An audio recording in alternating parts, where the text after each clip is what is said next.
So Pakistan and the Saudi government have entered into a mutual defense pact, and that's it's good news. I would say Pakistan has it's another win diplomatically. It's something that really does have implications for regional dynamics, especially the dyad between Pakistan and India. It's going to make India think twice. But if you ever think that the Saudis are going to come running if India does another Balakot strike or another strike like it did in May, I think that's really not the case. But it doesn't matter. A lot of people are saying that, this is very one-sided. Pakistan is extending its nuclear umbrella to protect Saudi Arabia. Well, yes, it is one-sided. And my view is that we've never really needed anyone else to fight our wars. We can fight our wars. The problem we've had is lack of oil and lack of funds, really. We lack the ability to sustain a longer term, and by longer term I mean beyond several weeks, a military engagement. And if that can be resolved by having the Saudis on board, I think that is wonderful, right? They have provided us such support in the past, especially after, say, our nuclear tests. They kind of gave us oil on loan, and they gave us a lot of support in that regard. So that I think is a great thing. Will we ever be required to provide support to the Saudis? I think that might it doesn't seem like a immediate likelihood, because the Saudis and Israelis don't have the type of animosity that say Iran had with Israel, of course, but then again the Qataris didn't have any sort of animosity. So it's certainly something that the Arabs are thinking about. But what we can see is, Pakistani contingents, and mainly I would assume to be Air Force contingents or maybe the new Rocket Force contingents deployed in Saudi Arabia if things get more serious.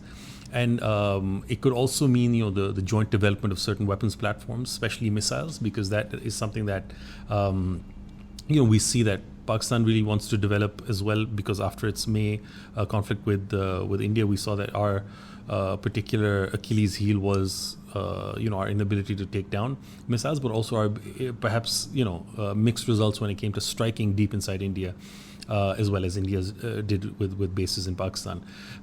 So I think that's something that joint development of especially hypersonic missiles is something that's going to take place there.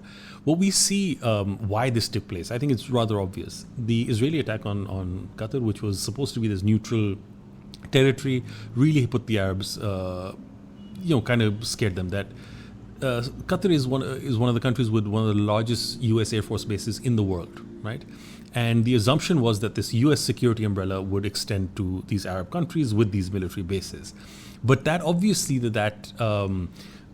security umbrella does not extend to Israel. Israel is the one exception in the Middle East to anything that the U.S. would do. And seeing as how reckless this particular Israeli government is, I don't think the Arabs are willing to take any real chances. And so what they've done is that they have, expanded their options, and that they've put more eggs in different baskets rather than just keep it in the U.S. basket. And I think that's a safer bet. Why Pakistan? Well, I think that too is pretty obvious. One is the nuclear, boogeyman, or at least the whether we use it or not, or whether it ever comes to such a reality. The fact that Pakistan possesses this weapon is certainly a potent threat to any country in the world that thinks that they could take on a country like Pakistan. It is a form of deterrence, not only for us, but to some extent, I think the Saudis feel that it would extend to them, even though everyone's denying it, and everyone who's sensible should be denying it. You don't want to act fast and loose with nuclear weapons, right? So a lot of people have said that this is not really an extension of the nuclear umbrella, but it kind of is, right? And even before this formal agreement, there was a lot of support for Pakistan's nuclear program coming from the Middle East, especially from Saudi Arabia. And so that helped us develop this nuclear weapon. And so there's certainly the implication is certainly there, whether we like to admit it or not. Having said all that, I think the Arab world, whether this will expand to other countries, I'm not sure, but it's certainly something that has made waves around the world. This is being discussed in capitals all over. We certainly will have the Americans weigh in on this, whether Trump is, on board with this, whether he accepts this type of thing. what a lot of the Arab countries were thinking was that, we can buy, billions of dollars worth of weapons. I think 600 billion was the amount of money that Saudi Arabia was going to invest in the US to ensure that its security guarantee against countries that would have been hostile to Saudi Arabia, the US guarantee would be there. But what we also see is that the US has pledged to give a qualitative advantage to Israel over its Middle Eastern neighbors. That means in terms of weapons and everything. So even though it might be selling the same weapons to both Saudi Arabia and Israel, it will always give Israel the better version of those, right? So the more advanced weaponry, the more advanced F-16s or whatever jets that they're doing, the F-35s, etc. And that obviously will become a point of concern for any country that's really there and is threatened by Israel. For Israel, this becomes a pretty serious threat, right? And Pakistan certainly becomes another country that is, in its list of countries to target, perhaps, or in the crosshairs at some point. Does that really make a huge impact on Pakistan's calculations? No. Israel's always been a threat, and has in fact threatened our nuclear programs in its infancy. You can ask your dad or your uncle about the stories in the past where we had to scramble jets to protect our programs.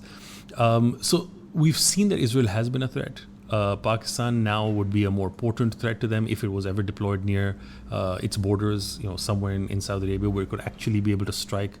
What that type of deployment would be, if it ever materializes, would it be J-10s? Would it be JF-17s? I doubt, because of the restrictions on the use of the F-16s, whether that would ever really be F-16s that are deployed there.